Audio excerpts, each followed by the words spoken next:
Je crois qu'on était rendu à la sourate 5. Oui, mais ça, j'y reviendrai après parce que Merci. je voudrais là, comme j'ai pas tellement de choses, pas tellement de temps Oui. devant moi, et je voudrais parler d'une chose très importante. Allez-y. C'est qui compte énormément pour les musulmans, c'est ce que j'appellerais l'imitation du prophète. Merci. Les hadiths. Parce qu'il y a le Coran, mais il y a aussi les hadiths. C'est-à-dire, ce sont des gros volumes de gens très connus, comme Bukhari, Muslim, Abu Daoud, Tirmidhi, etc. Et dans ces hadiths, on trouve justement ce qu'on nous cache. C'est-à-dire, quand les musulmans vous disent, mais c'est pas dans le Coran. Seulement voilà, c'est dans les hadiths. C'est-à-dire des livres qui racontent le comportement du prophète. Alors je peux vous demander, pourquoi nous cache-t-on tous ces volumes, ces traditions, ces hadiths, qui dans les pays musulmans sont étudiés, mais vraiment étudiés?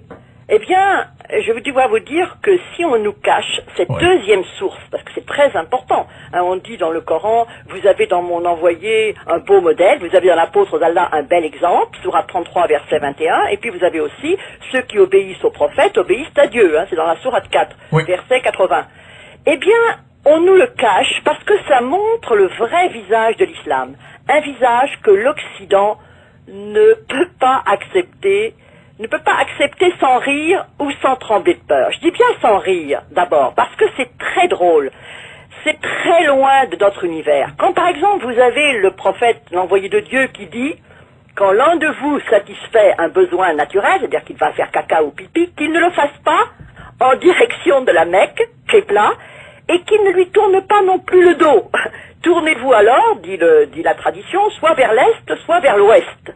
Bukhari, livre 4, chapitre 11. Alors à ce moment-là, on se dit, vaut mieux prendre une boussole pour aller chier. Mais il y a d'autres traditions. Le prophète dit, quand l'un de vous urine, qu'il ne tienne pas sa verge, son zizi de la main droite, il ne faut pas s'essuyer le cul avec la main droite, ni respirer en buvant dans un vase.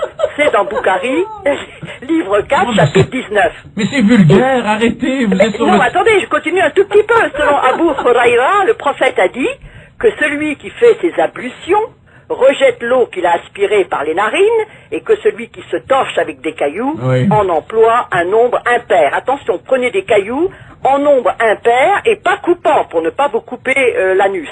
Bon, Bukhari, livre 4, chapitre 25. C'est écrit mot pour mot? Oui, bien sûr, je ne raconte pas d'histoire. Lorsqu'on fait l'appel à la prière, Satan tourne le dos et fait des pets. Il pète afin de ne pas entendre cet appel. Donc, il y a des traditions qui font rire. Si je vous en donne, je pourrais vous en donner comme ça. C'est à la fois comment aller à la toilette, comment faire caca, comment faire pipi, comment faire l'amour, comment manger, etc. Mais il y a des traditions, des hadiths, qui dégagent la violence et la barbarie. C'est ce qu'on voit appliquer en Arabie, en Iran, en Afghanistan. C'est-à-dire qu'on lapide, on coupe les mains, on décapite en s'appuyant non seulement sur le Coran, mais également sur ces propos qui sont édictés par le prophète à Médine il y a 1400 ans. Et ceux qui sont visés dans ces hadiths, je m'excuse, ce sont les femmes, les juifs, les chrétiens, les athées et même les chiens. Quand vous avez la tatrulul malaika daran fiha kelb, les anges n'entrent pas dans une maison où il y a un chien, ben les chiens, on sait que ce ne seront pas les bienvenus. Alors voilà ce que dit par exemple quelque chose concernant les femmes. Le prophète a dit, j'ai regardé en enfer et j'ai vu que la majorité des habitants étaient des femmes. Bukhari 54 et le numéro 464. Car que dans le Coran, il est écrit, sourate 4, verset 34 ou verset 38, les hommes ont autorité sur les femmes du fait qu'Allah a préféré certains d'entre vous à certains autres. Et puis vous avez après celles dont vous craignez l'indocilité, admonestez-les, reléguez-les dans les lieux où elles couchent, frappez-les, Ar-rijal qawwamuna ala an-nisa bima faddala Allah ba'dahum ala ba'd wallati takhafuna nushuzahunna. Alors on continue, hein, wadribuhunna, daraba yadribu, ça veut dire frapper. Alors vous savez ce que me disent les musulmans? Mais oui, mais regardez, vous avez l'expression daraba masalan, ça veut dire frapper, un exemple, donner un exemple. A'ta masalan. Je leur dis, mais je prends les hadiths dans Bukhari, livre 62, numéro 132, et regardez ce que je lis. Le prophète a dit, aucun de vous ne devrait fouetter sa femme comme il fouette un esclave et avoir ensuite des rapports sexuels avec elle dans la dernière partie du jour. Et commentaire, l'apôtre était un homme très compatissant, et il a donc interdit aux musulmans d'avoir des relations avec leurs femmes le jour de leur flagellation. Et c'est dans Boukhari, c'est pas dans un livre de l'Arabie Saoudite actuellement, dans Boukhari, au IXe siècle, Al-Razali, qui est un juriste mystique du XIe siècle, en parle de ça, des femmes frappées dans le livre sur le mariage. Également, vous avez, il est écrit le vol, sourate 5, versets 42 ou 38. Au voleur et à la voleuse, tranchez-leur les mains.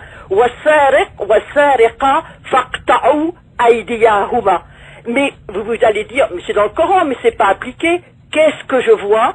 Dans les hadiths, c'est-à-dire le récit du comportement du prophète, le messager de Dieu a dit que la malédiction d'Allah soit sur le voleur qui a volé un œuf et que sa main soit coupée.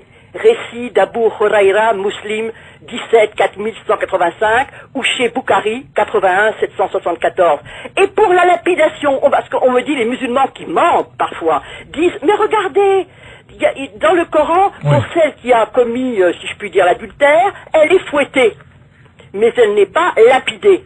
C'est vrai, mais dans les traditions, dans les hadiths, elle est lapidée. Dans le sourate, c'est vrai qu'elle n'est pas lapidée. Vous avez la fornicatrice et le fornicateur, flagellés chacun d'eux de 100 coups de fouet.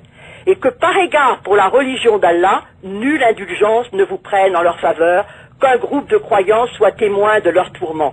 C'est dans la sourate 4, verset 2. Alors, il y a Azaniya wa Zani, fajlidu kulla wahidin minhuma mi'ata jaldatin. Et ensuite, on continue. Wala ta'khudhukum bihima ra'fatun fi dinillah, etc. Wa liyashhad azabahuma ta'ifatun minal mu'minin. Ça veut dire, attendez, on vous dit que celle qui a commis l'adultère, qui a bien forniqué, il faut la frapper de 100 coups de fouet, et non seulement ça, mais il ne faut pas que vous ayez de la compassion pour eux. Imaginez que vous dites, oh, ils sont mignons, regardez, ils sont jeunes. Non, non. Il faut que, non seulement il ne faut pas avoir de compassion, il est dit dans le Coran, et qu'un groupe de croyants soit témoin de leur tourment, de leur châtiment. Et Madame Delcambre, oui, j'appelle ça leur sport national. Mais attendez, c'est que dans les hadiths, on parle de la lapidation. Ouais. Et on voit plein de... Vous voyez, une femme est venue trouver le prophète, elle était devenue enceinte à cause d'un adultère, elle dit, oh prophète, j'ai fait quelque chose qui mérite un châtiment, inflige-le-moi, elle est folle. Et l'apôtre d'Allah dit à son tuteur, ramène-la-moi.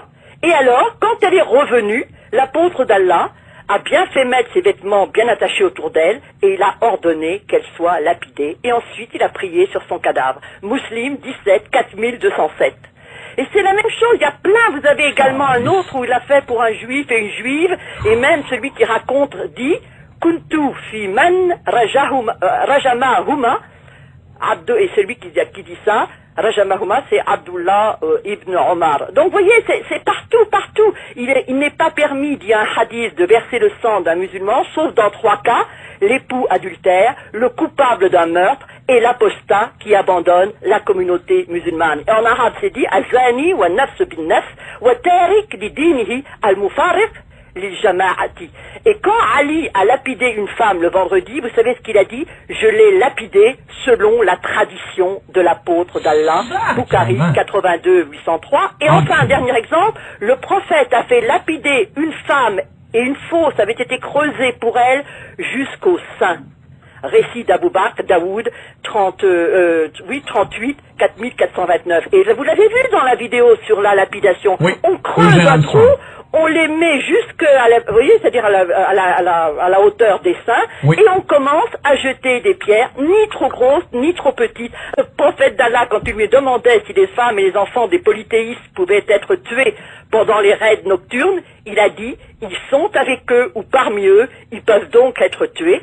C'est dans Muslim 19 4321, Su'ila Nabi sallallahu alayhi wa sallam, faqal hum minhu, ils font partie